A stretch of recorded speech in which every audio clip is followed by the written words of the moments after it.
What is this? Are you recording? You want me to take it out? Please. The recording, yes. Alright. I didn't see that part.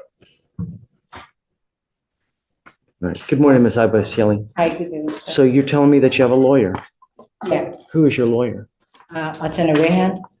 Who is it? Rehan? See if they filed it. Do you know if this person is going to show up today? Yeah, he's got. Okay. We're just going to do probable cause now. You now are charged with unlawful restraint.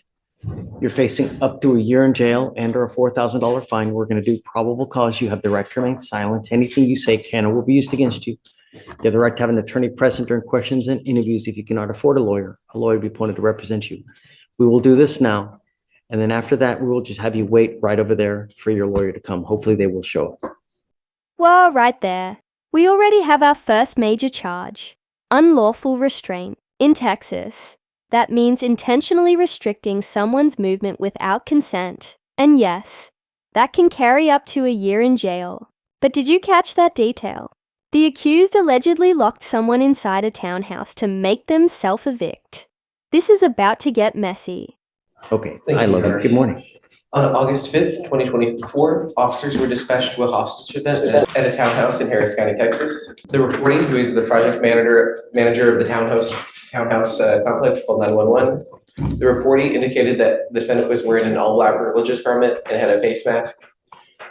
She had locked one of his employees, the complaining witness, inside a townhouse against his will. The reporting advised the defendant was trying to evict a witness, or trying to get a witness to self-evict. She was trying to get the witness, who is her tenant in the townhouse, to self-evict by shutting down the power and water to the unit repeatedly. The complaining witness, who is the maintenance man for the townhouse complex, went to go check on the tenants to see if they were okay. The reportee indicated that the defendant locked the steel gate, which would not allow the complaining witness to leave. A key lock on the front and key lock on the back side. The tenant did not have the key to the back side of it, so if she locks the front, there's no way to pass through the gate. Okay, so the unlawful restraint is Yes, Your Honor. outside? It's a gate, and then like the gate in the porch, on the porch, like a burglar gate. Okay, so I'm assuming, so here's the door, Mhm. and then you have, I guess what, like those black burglar bars that they Yes, say. Your Honor. So he couldn't get into the house He couldn't get out of the house. and he couldn't She get locked out. him in the house without electricity or air conditioning. And no back door to get out, no window. I don't understand. We're getting there, Your Honor. When officers arrived, they spoke with the complaining witness, who said that he escaped 5 minutes prior, and the defendant and the witness were still inside the home. The complaining witness reported the house was really hot because the air conditioning wasn't on. Complaining witness stated the back patio door was also locked, and the defendant had locked him in. Defendant had made a motion at the time to her purse, which the complaining witness believed, or which made the complaining witness believe that she had a gun. The witness collaborated the complaining witness's story, and I don't understand how this person cannot just unlock the door and leave from, it was locked. It's so the doors, instead of having a push button on one end and then a key lock on both sides, on the other side. Okay, pause for a second. The maintenance man says he was locked inside for over an hour and couldn't escape because of double-sided key locks. That's not just bizarre, it's potentially a fire code violation too. Imagine realizing you're trapped no AC, no exit, and the person outside controls the power. What would you do in that situation? It's a key lock on both sides. on both sides? That's the doors, Your Honor, which the maintenance man, the complaining witness, indicated was a violation of the fire code.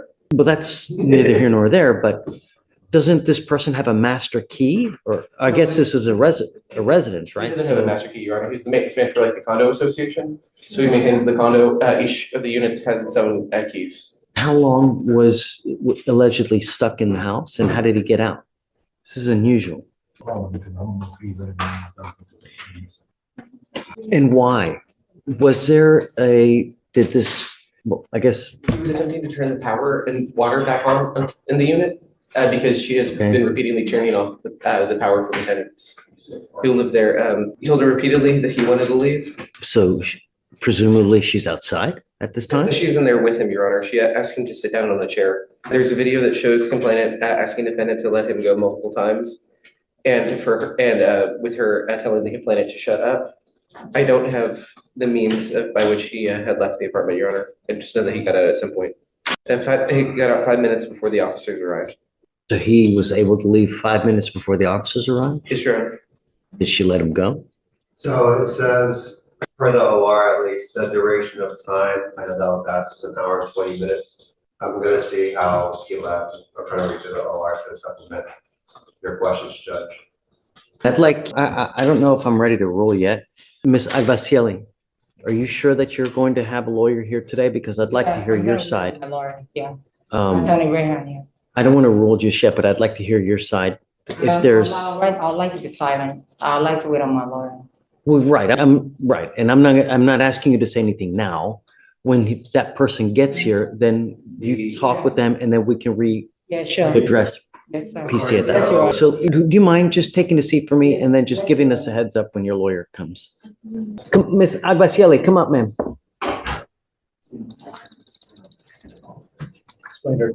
Explain to her the no contact there. Okay, great. Okay,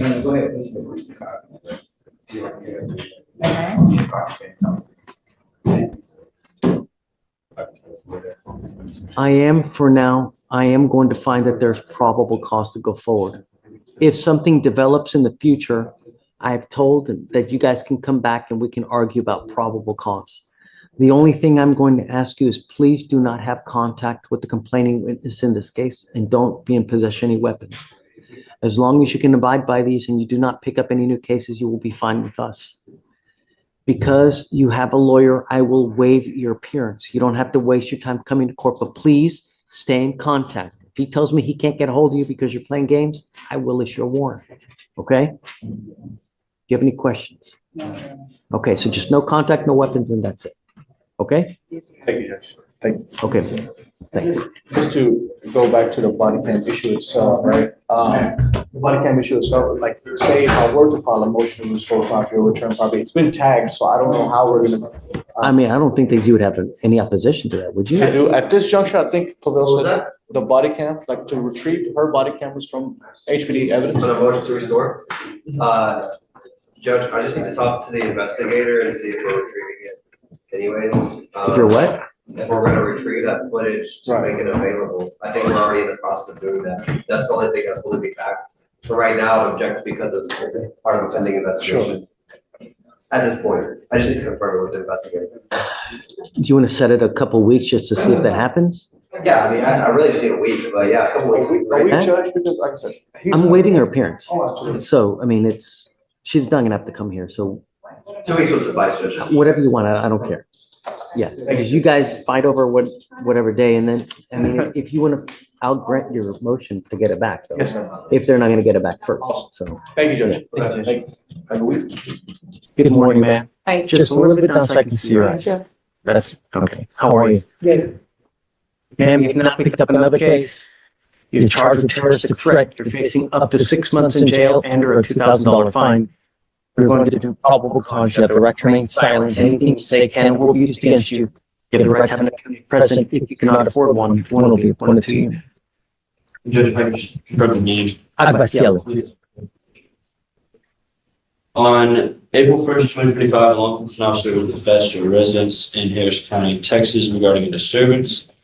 Law enforcement officer made contact with the second complaining witness who stated that he was inside the apartment when he heard the first complaining witness outside getting yelled at by the defendant. The second complaining witness went outside to see what was going on, and the defendant yelled at him to stop putting things in the pothole in the parking lot. The second complaining witness told the defendant he was fixing the hole. And the defendant threatened both the complaining witnesses, pointing at them with their fingers, making a pistol shape with their fingers, saying, "I'm going to shoot you." Wait, you said there were two complaining witnesses. Yes, Your Honor. Okay. That's what I have here. It says, "I'm going to shoot you," towards both complaining witnesses. And we have Ms. Agbacieli making the alleged threats. Correct, Your Honor. Yeah, he's only charged with one. There's only, yeah, there's just one. Right. Yes, Your Honor. Okay, who is the complaining witness? Theo Strong. Is it a known person? Because we have priors with Ms. Agbacieli and there are assaultive and, pretty dangerous priors. Anything. And there it is, another warning from the judge. No contact, no weapons, and no more new charges. This defendant's walking a fine line. The judge even admits there are two sides to every story, but only evidence will reveal who's telling the truth. So what do you think? Is this a misunderstanding gone too far, or something much darker? Same complaining witnesses? Does not appear so, Your Honor. I'm looking through. No, Your Honor. It seems like it's just, from what we can see, it's kind of just. Was it a street worker? Was it someone working for the city or It's someone that lives there, Your Honor. just out there fixing the potholes? That's correct, Your Honor. Okay. All right, Ms. Agbacieli, I'm going to find that there's sufficient probable cause to go forward with your case. I'm ordering you as a condition of your bond not to have any contact with the complaining witness in this case and not to be in possession of weapons. Do you understand, ma'am? Yes, Your Honor. Okay.